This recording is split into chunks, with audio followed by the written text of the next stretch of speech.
When the dog dragged her away, what he sensed saved her life. The little girl just wanted to see the fish, that's all. Her tiny fingers pressed against the cool glass, her breath creating small clouds of fog as she whispered secrets to the goldfish swimming lazily through plastic castles and swaying plants. It was an innocent moment, the kind that happens 1,000 times in homes across the world. Except this time, something was terribly wrong, and the dog knew it. Before we dive into this incredible true story, please take a moment to like this video and subscribe to our channel. Hit that notification bell so you never miss these powerful reminders of why we should always trust the instincts of those who love us most. Now, let's continue. Marcus had always prided himself on being in control. After his wife Emily passed away 2 years ago, he'd rebuilt his life from the ground up, transforming grief into structure. As a single father working remotely as a software consultant, he'd mastered the delicate balance of conference calls and toddler tantrums, of client deadlines and bedtime stories. His daughter Lily, now 3 years old with wild auburn curls and her mother's green eyes, had become the center of his carefully ordered universe. Every morning unfolded like clockwork. Coffee at 6:15, Lily's breakfast by 7, work calls scheduled precisely during her afternoon nap. The house on Maple Street ran like a well-oiled machine, and Marcus was the engineer keeping every gear in motion. He'd proven to himself, and to anyone who doubted him, that he could do this alone, that he didn't need anyone's help or pity. The only unpredictable element he tolerated was Cooper. Cooper was a cream-colored Labrador retriever with a red collar and the most expressive brown eyes Marcus had ever seen. Emily had brought him home as a puppy 5 years ago, and the dog had been her constant companion. After she died, Cooper had seemed to understand, in that mysterious way dogs do, that his job had changed. He'd become Lily's shadow, her protector, her warm pillow on cold nights. Marcus had kept Cooper for Lily's sake, though he sometimes found the dog's presence painful, a living reminder of everything he'd lost. The aquarium had been Marcus's idea, a way to bring something beautiful into their home again. He'd spent weeks researching, buying a 60-gallon tank with a solid oak cabinet stand, filling it with tropical fish that darted between ceramic caves and artificial coral. Lily had been mesmerized from the moment he turned on the lights. Every morning, she'd toddle over to the tank, counting the orange and white fish, naming them impossible names like Sparkle Rainbow and Mr. Bubbles. It kept her occupied while Marcus worked, which was exactly what he needed. That Thursday afternoon seemed no different than any other. The October sunlight slanted through the living room windows, casting golden rectangles across the hardwood floor. Marcus sat in the kitchen, his laptop open on the granite countertop, a headset covering his ears as he listened to his team lead discuss quarterly projections. Through the doorway, he had a clear view of Lily standing on her tiptoes in front of the aquarium, her yellow sundress bright against the muted tones of the room.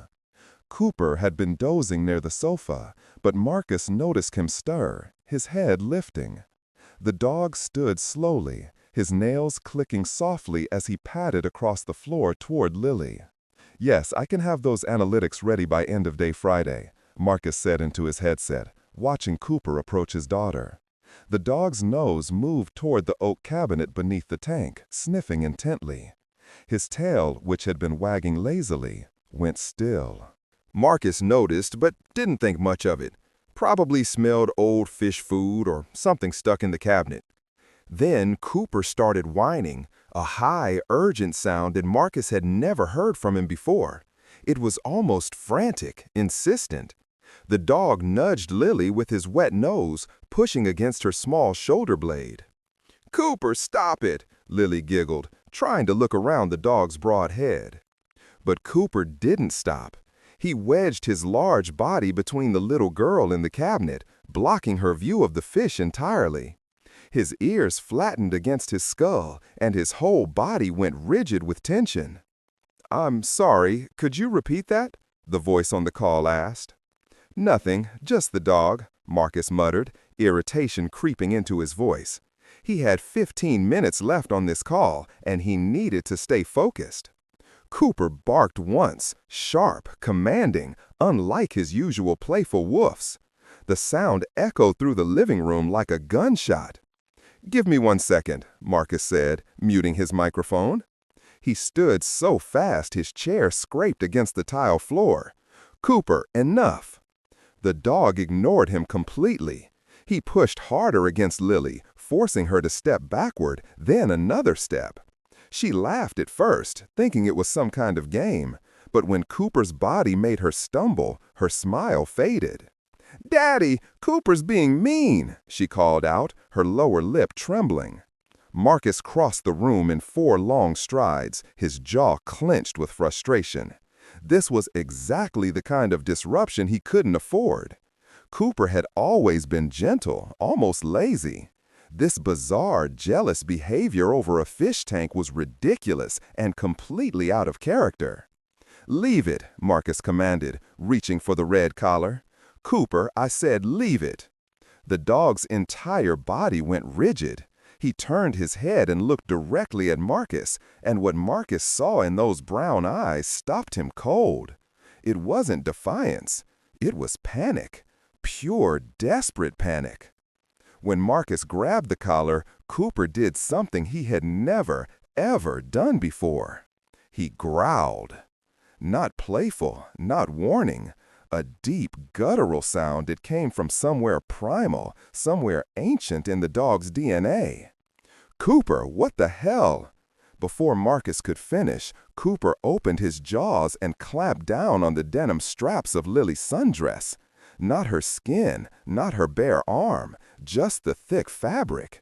And then he pulled. Lily shrieked as Cooper yanked her backward with shocking force, dragging her a full 4 feet across the floor in one violent motion. She landed hard on her bottom, her hands smacking the hardwood, and immediately burst into tears. "Daddy, Cooper's being mean," she called out, her lower lip trembling. Marcus crossed the room in 4 long strides, his jaw clenched with frustration. This was exactly the kind of disruption he couldn't afford. Cooper had always been gentle, almost lazy.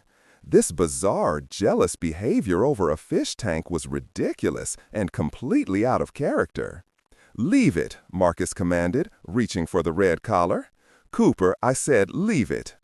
The dog's entire body went rigid. He turned his head and looked directly at Marcus, and what Marcus saw in those brown eyes stopped him cold. It wasn't defiance. It was panic. Pure, desperate panic. When Marcus grabbed the collar, Cooper did something he had never, ever done before. He growled. Not playful, not warning.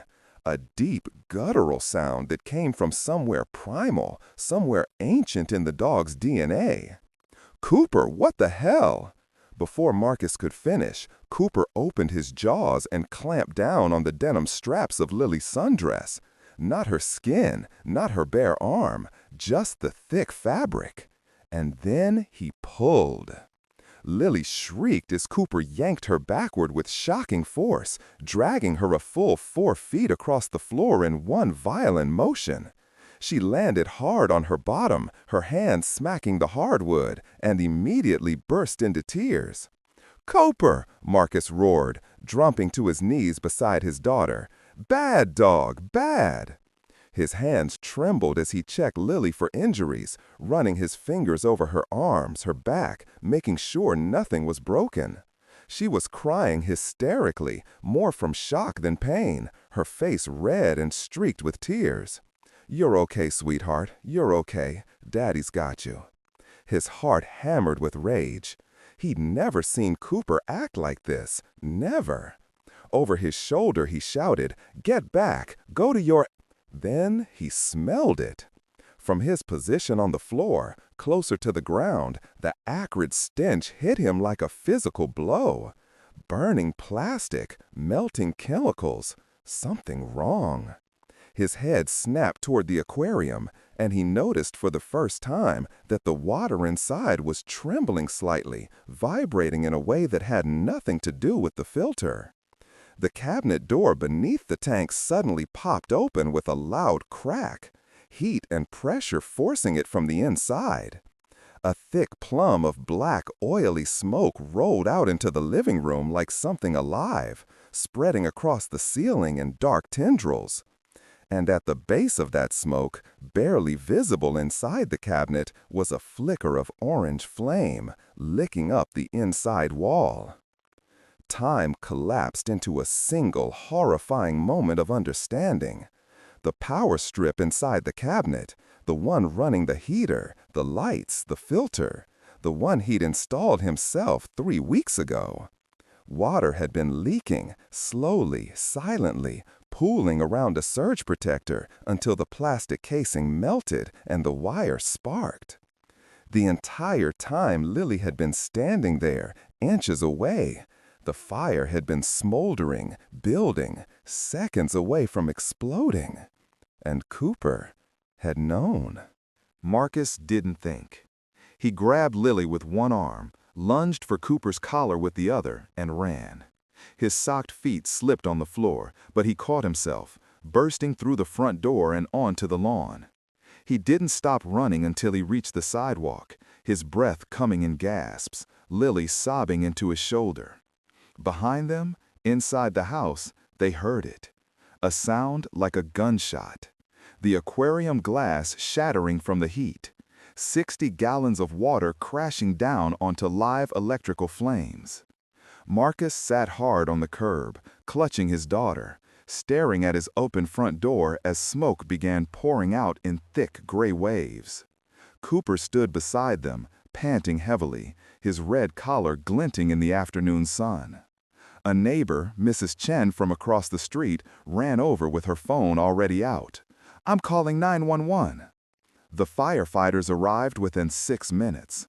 By then, thick smoke was billowing from every window of the house. They went in with masks and axes, extinguishing the flames before they could spread beyond the living room. When the fire captain came out 20 minutes later, his face was grim. He pulled off his helmet, revealing sweat-soaked hair, and walked over to where Marcus sat on the curb with Lily in his lap. "You're lucky," he said quietly. "That power strip was a cheap knockoff. When the water hit it, it short-circuited, but the breaker didn't trip. The fire was contained in the cabinet for a while, but the heat built up fast. When that aquarium shattered, it dumped water directly onto live wires. Could have caused an explosion or severe electrical shock to anyone nearby." Marcus couldn't speak. His throat felt like it was closing. "You said your daughter was standing right there?" the captain asked. Marcus nodded, unable to form words. The captain shook his head slowly. If she'd been there when that glass broke, the water alone would have knocked her down. Best case scenario, severe scalding. Worst case? He didn't finish. He didn't have to. Electrical fires are tricky. You can't see them, can't smell them, until they're already dangerous. How'd you know to get out? Marcus looked down at Cooper, who sat calmly at his feet, tongue hanging out like nothing extraordinary had happened. "The dog," he whispered. "The dog knew." The captain followed his gaze, then crouched down and scratched behind Cooper's ears. "Dogs can smell electrical fires before we can. Their noses pick up the ozone, the burning chemicals. This boy saved your lives." He looked up at Marcus. "Good dog. Very good dog." Later that night, after they checked into a hotel and Lily had finally fallen asleep clutching her favorite stuffed rabbit, Marcus sat on the edge of the bed with Cooper's head in his lap. The dog's brown eyes looked up at him, patient and knowing. "I almost punished you," Marcus said. "I was going to lock you outside. I thought you were just being jealous of a stupid fish tank." He pressed the heels of his hands against his eyes, but the tears came anyway, hot and unstoppable. "You were trying to tell me. You were screaming at me, and I was too stupid, too arrogant to listen. I thought I had everything under control, and I almost—" He couldn't finish. The images were too terrible. Lily standing there when the glass exploded. Boiling water, electrical current, fire. Marcus wrapped his arms around Cooper's neck and pressed his face into the cream-colored fur, breathing in the familiar smell of dog and grass and home. "Thank you," he whispered. "Thank you for seeing what I couldn't. Thank you for not giving up on her, on us." Cooper's tail thumped softly against the carpet. The insurance covered the damage. The living room had to be completely gutted and rebuilt. Marcus threw away every cheap power strip in the house and hired a licensed electrician to inspect every outlet, every wire, every connection. But more than the house changed. Marcus stopped pretending he had everything under control. He started asking for help when he needed it, from neighbors, from family, from friends he'd been too proud to lean on. He learned to listen to the signals he'd been ignoring, the small warnings that something wasn't right, whether they came from people or from the dog he'd taken for granted. And Cooper, the dog he'd barely tolerated, the dog he'd kept out of obligation, became something else entirely. Not just a pet, a guardian, a family member whose instincts Marcus would never question again. Lily, too young to fully understand what had happened, only knew that Cooper had played a rough game with her that day.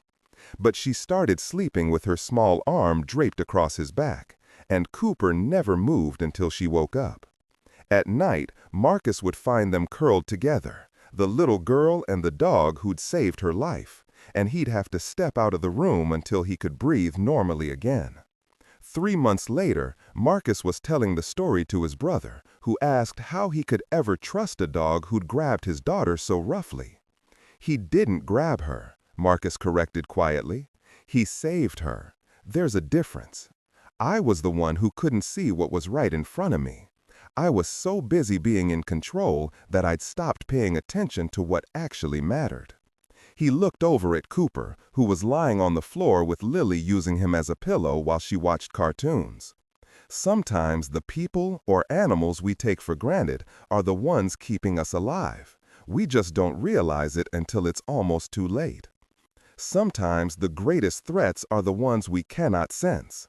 They build silently in closed spaces, behind wooden doors, in the ordinary routines we trust without question. We walk past them every day, inches away from disaster, protected only by instincts we've learned to dismiss as irrational or inconvenient. The line between safety and tragedy is thinner than we imagine, and often it's guarded not by our own vigilance, but by the wordless wisdom of creatures who see danger in frequencies we cannot access. What we call disruption may be desperation. What we call misbehavior may be the most courageous act of love. If this story moved you or opened your eyes to the unseen guardians in your own life, please take a moment to like this video and subscribe to our channel. Comment below and share your own stories of animals who sensed danger before you did. Share this video with friends and family who need to hear it. Because sometimes the voices we ignore are the ones trying hardest to save us. And the love we take for granted might be the only thing standing between us and the unthinkable. Thank you for watching. Until next time, pay attention to those who love you, even when they can't speak your language.